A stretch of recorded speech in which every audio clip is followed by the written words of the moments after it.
ना कि वो दो सहाबी थे जिन लोगों ने ना सुना हो सुनो, जिनके कपड़े की दुकानें पास पास थीं। एक आदमी, एक सहाबी का कपड़ा बिक गया, दूसरा कस्टमर आया, दूसरा भी बिक गया, तीसरा कस्टमर आया, उसी दुकान पर तीसरा भी कपड़े के थान ले गया, चौथा आया, उसने चौथा भी उसी को दे दिया उसी दुकान ने, पांचवा कस्टमर आया उसी दुकान पर कपड़ा खरीदने।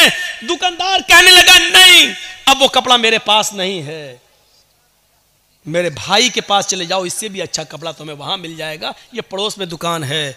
उसने ये सोचकर उसको भेज दिया कि मेरे तो 4 कपड़े के थान बिक गए, मेरे घर में मेरी बीवी बच्चों का गुजर बसर चल जाएगा, मेरे भाई की तो बोनी तक नहीं हुई है उस पड़ोसी की, उसके भी बीवी है, उसके भी बच्चे हैं, उसको भी शाम को कमा कर ले जाना है और अपने बीवी बच्चों का पेट पालना है। उसने ये सोचकर अब हमारे पास कपड़ा नहीं है कह दिया, ताकि मेरे भाई की भी कुछ बोनी हो जाए, उसको भी इतना कपड़ा उसका भी बिक जाए कि उसके घर में चूल्हा जल जाए। मेरे भाइयों, उसने मना कर दिया कि मेरे पास कपड़ा खत्म हो गया, जाओ मेरे भाई की दुकान के पास चले जाओ। मेरे भाइयों, ईमानदारी के साथ बताना, कंपटीशन के इस दौर में हमारी इधर चाय की दुकान, बगल में इधर चाय की दुकान, हम दूसरे की दुकान पर आने वाले कस्टमर को भी अपनी आवाज देकर बुला लेते हैं। हम ये ई रिक्शा चला रहे हैं, उधर दूसरा हमारा भाई भी चला रहा है, उसके पास आने वाली सवारी को भी हम खींच लेते हैं।